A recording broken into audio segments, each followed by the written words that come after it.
तुम्ही जर फिश प्रेमी असाल तर कोल्हापुरातील कारवारी फूड टेस्ट केलंच पाहिजे। माशाच्या विविध प्रकारच्या डिशेस बनवताना सुद्धा वेगवेगळ्या प्रांतांची खासियत आहे। मालवणी, गोवन, कोकणी, सारस्वत पद्धतीचे आणि कारवारी असे फिश बनवण्याचे प्रकार असतात।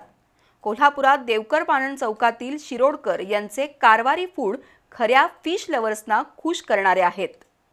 वेगवेगळ्या प्रांतात वेगवेगळी आहार संस्कृती असते। ज्यांना माशाच्या विविध डिशेस आवडतात त्यांच्यासाठी एक वेगळा आणि जबरदस्त पर्याय कोल्हापुरात उपलब्ध आहे। देवकर पाणंद चौकाजवळ सुरू झालेल्या कारवारी फूडला जर तुम्ही कधी भेट दिली तर खरा मत्स्यप्रेमी खुश होऊन जाणार। इथं मिळणारा सुरमई, बांगडा, चणक, प्रॉन्स, तिसऱ्या, खेकडा असे पदार्थ अस्सल कारवारी स्टाईलनं बनवले जातात। त्यासाठी मासा डीप फ्राय न करता तव्यावर तेलावर शॅलो फ्राय केला जातो। मालवणी फिश बनवताना काही जण आलं लसूण पेस्टचा वापर करतात, पण कारवारी पद्धतीनं मासे बनवताना आलं लसूण नसलेले घरगुती मसाले तितकीच भारी चव आणतात। शिवाय नारळाचा भरपूर वापर असलेली इथली orange fish curry must try आहे। वैशिष्ट्य म्हणजे इथं सोलकढी नसते तर ती अस्सल कोकम कढी असते। पित्तनाशक आणि चवीला आंबट, गोड, तिखट अशा संमिश्र चवीची तिवळ कढी नक्की पिऊन बघा।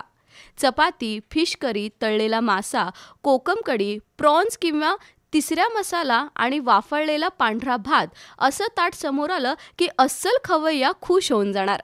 पूर्वी दीपक शिरोडकर हे घरातूनच फिशचे विविध प्रकार बनवून पार्सल द्यायचे, पण खवय्यांच्या मागणीनंतर गेल्या 2 वर्षापासून कोल्हापुरातील देवकर पाणंद चौकात त्यांनी हॉटेलच सुरू केलं।